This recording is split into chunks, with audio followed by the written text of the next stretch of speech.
kita semuanya tahu bahwa negara kita ini duitnya banyak.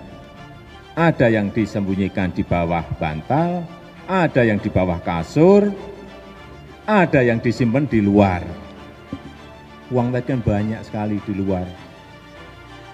Ada sudah data di kantongan saya.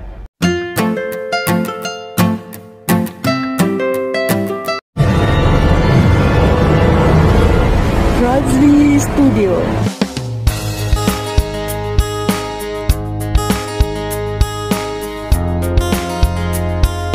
Assalamualaikum warahmatullahi wabarakatuh. Kembali lagi bersama Razli Studio. Bagi Anda yang baru hadir, terima kasih. Salam persahabatan, salam perdamaian, salam Nusantara kepada Anda yang hadir di channel ini. Pada hari ini saya akan membahas satu video reaction yang berjudul Kebijakan Jokowi Kembali Guncang Singapura. 2,478 triliun rupiah siap kembali ke Republik Indonesia. Wow, ini satu data yang begitu luar biasa guys. Dan sebelum itu, video ini saya dapat daripada channel Info AW Bisana. Seperti biasa, jangan lupa berikan sokongan dan dukungan kepada channel AW Bisana dengan memberikan subscribe, like, share, dan juga komen-komen yang membina. Tanpa basa-basi, ayo kita simak video ini. Padahal kita tahu, kita semuanya tahu bahwa negara kita ini duitnya banyak. Ada yang disembunyikan di bawah bantal, ada yang di bawah kasur, ada yang disimpan di luar. Uang tadi kan banyak sekali di luar. Ada sudah data di kantongan saya. Data di Kementerian Keuangan ada. Di kantong saya beda lagi, lebih banyak. Karena memang sumbernya berbeda. Sumbernya sumber internasional semuanya, tapi berbeda. Halo teman-teman semuanya.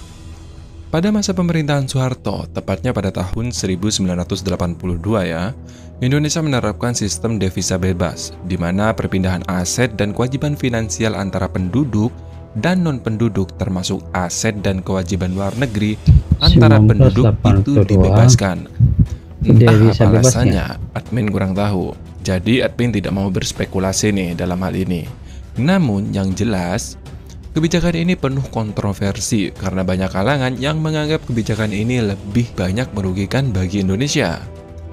Mengutip dari CNBC Indonesia Intelligence Unit atau CIIU, bahkan dalam 8 tahun terakhir sejak 2014 hingga 2022, ada sekitar 2.478 triliun atau sekitar 167 miliar US dollar dana hasil ekspor dari eksportir asal Indonesia yang disembunyikan di Singapura. Meski ada negara-negara yang menerapkan rezim devisa bebas seperti Singapura, Hong Kong, dan lain-lain, jika ditelah lebih dalam, sejatinya sistem itu cocok bro dengan negara-negara yang mengandalkan sektor jasa. Namun tidak seperti negara kita yang masih mengandalkan sumber daya alam. Jadi begini bro, para eksportir dari Indonesia melakukan ekspor ke luar negeri, tentunya mereka mendapatkan devisa atau untung lah bahasa gampangnya. Namun sayangnya nih, devisa itu bukan dibawa pulang ke Indonesia, melainkan ditaruh di Singapura.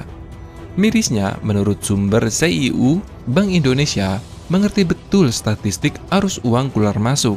Jumlah DHE atau dana hasil ekspor yang dikonversi oleh eksportir Indonesia itu tak lebih dari kisaran 10 hingga 15% saja dari penjualan ekspor mereka.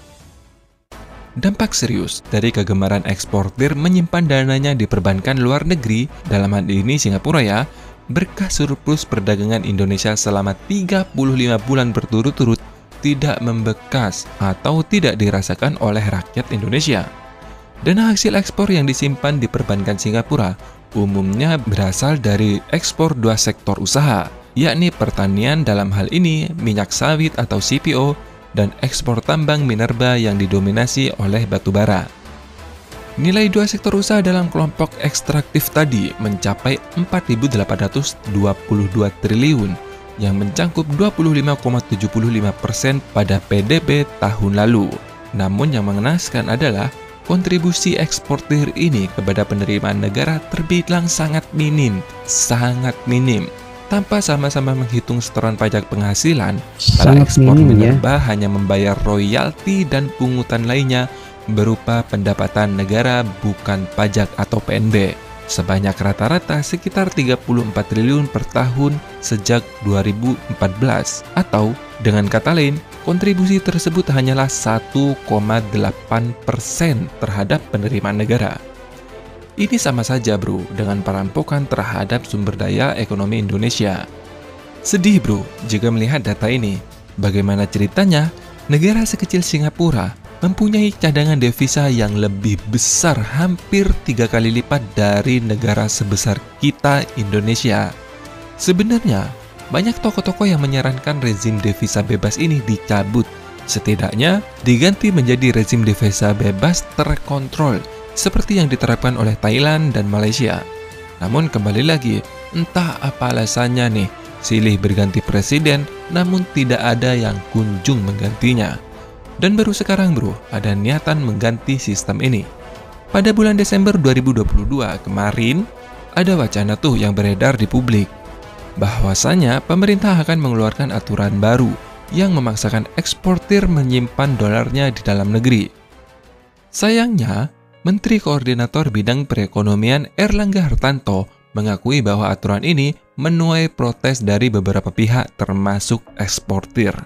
Namun, Menteri Hartanto menegaskan bahwa eksportir harus tunduk pada amanat konstitusi sesuai Undang-Undang Dasar 1945 dalam pasal 33 ayat 3 yang berbunyi, bumi, air, dan kekayaan alam yang terkandung di dalamnya dikuasai oleh negara dan dipergunakan untuk sebesar-besarnya kemakmuran rakyat. Maksudnya begini guys. Dan kabar yang terbaru nih bro, setelah 7 bulan perencanaan, aturan baru Jokowi ini siap membawa pulang dolar devisa eksportir dari Singapura. Belai tersebut adalah berupa PP. Dan ingat bro, PP itu yang mengeluarkan Presiden, bukan DPR. Peraturan Pemerintah Nomor 36 Tahun 2023 tentang DHE atau Dana Hasil Ekspor dari Kegiatan Pengusahaan dan atau Pengelolaan Sumber Daya Alam sebagai pengganti peraturan sebelumnya. Aturan ini mulai berlaku pada 1 Agustus 2023 mendatang.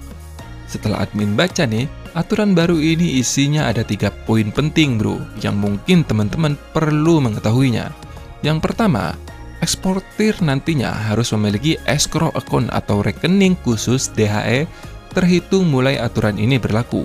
Dan paling lambat, eksportir harus menyimpan dolarnya di dalam negeri pada bulan November 2023 mendatang. Yang kedua, batasan ekspor pada PPE atau pajak pabean ekspor yang dikenakan oleh DHE sumber daya alam yaitu paling sedikit 250.000 US dollar atau sekitar 3,7 miliar rupiah. Yang ketiga, kewajiban eksportir menyimpan minimal 30% dari dana hasil ekspor selama minimal 3 bulan sejak penempatan dalam rekening khusus DHE sumber daya alam. Dan uniknya nih, PP ini juga memberikan fasilitas insentif bagi para eksportir yang mempunyai reputasi baik atau bahasa kasarnya yang nurutlah sama pemerintah. Dan tentunya ada juga sanksi bro bagi yang nggak nurut. Fasilitas insentif yang dimaksud berupa fasilitas perpajakan, sedangkan sanksinya, pemerintah akan menegakkan sanksi administratif jika eksportir lalai dalam menempatkan DHE ke dalam bank di dalam negeri. Adapun sanksi administratif tersebut adalah penangguhan atas pelayanan ekspor. Kabar terbaru mengenai aturan ini datang dari Susiwijono Mugiarso, Sekretaris Kementerian Koordinator Bidang Perekonomian, pada Selasa 18 Juli 2023 kemarin. Nah, dengan ini bro, harapannya ke depan para eksportir itu setidaknya lah menaruh devisa hasil ekspor mereka di dalam negeri. Ya setidaknya lah bro, bisa menambah kontribusi terhadap pendapatan negara. Masa pendapatan sampai 4.822 triliun hanya berkontribusi sekitar 1,8% saja. Wah, ngeri banget kan? Dan bagaimana nih menurut pendapat teman-teman semuanya? Apakah aturan ini cukup? Saya ingin mendengar pendapat kalian semua. Silahkan tulis di komentar. Terima kasih sudah menonton dan sampai jumpa. Dadah! Demikianlah video daripada channel Info Awi Bisana guys. Kalau kita melihat dalam video ini merupakan satu penjelasan yang begitu cantik, begitu rapi. Mengutip daripada CBNC Indonesia Intelligence Unit, bahkan hanya ada 8 tahun terakhir sejak 2014 hingga 2022 ada sekitar 2,478 triliun ataupun 167 miliar US dollar dan hasil ekspor dari eksportir asal Indonesia yang disembunyikan di Singapura. Wow, ini satu fakta pada saya yang begitu luar biasa guys. Meski ada negara yang menerapkan rezim devisa bebas, namun seperti Singapura, Hong Kong, dan lain-lain, jika dia telah lebih dalam sejatinya sistem itu cocok dengan negara yang mereka mengandalkan sektor jasa. Namun tidak seperti negara Indonesia yang juga mengandalkan sumber daya alam. Terus apa hubungannya sistem devisa bebas? Pada saya, eksportir dari Indonesia melakukan ekspor ini ke luar negeri tentu memberi keuntungan secara gampang. Namun sayangnya devisa itu bukan dibawa pulang ke Indonesia, melainkan ditaruh di Singapura guys. Situasi ini memberi kelebihan kepada Singapura dan bukan kelebihan kepada Indonesia. Mirisnya menurut sumber CIIU di Bank Indonesia yang mengerti statistik arus uang keluar masuk, jumlah DHE yang dikonversi oleh eksportir Indonesia itu sekitar 10 hingga 15% dari perolehan penjualan ekspor. Kalau kita melihat dari segi fakta ini, memang ada sedikit kekeliruan. Bagaimana bisa Indonesia menghasilkan keuntungan dengan duit yang berada di Singapura yang begitu banyak dalam 2,478 triliun dalam bentuk eksportir ke Singapura asalnya daripada Indonesia yang disembunyikan di Singapura guys. Dan langkah bijak dari pemerintah untuk menarik balik duit sebanyak 2,478 triliun ini dikembalikan ke Indonesia dengan langkah-langkah yang diambil oleh pemerintah. Walaupun pada dasarnya ideologi untuk mengembalikan duit Indonesia ataupun nilai pelaburan yang ada di Singapura dikembalikan dalam bentuk dolar disimpan di dalam Indonesia mendapat tentangan dari beberapa pihak. Masalah ini harus ditangani oleh pihak pemerintah supaya nilai pelaburan yang ada di Singapura ini dapat dikembalikan semula ke dalam negara. Sektor usaha dalam kelompok ekstraktif mencapai 4,822 triliun ataupun mencakup hingga 25 hingga 75% pada PDB tahun lalu. Yang menggenaskan adalah kontribusi eksportir ini kepada penerimaan negara. Perkara ini menjadi sangat tidak adil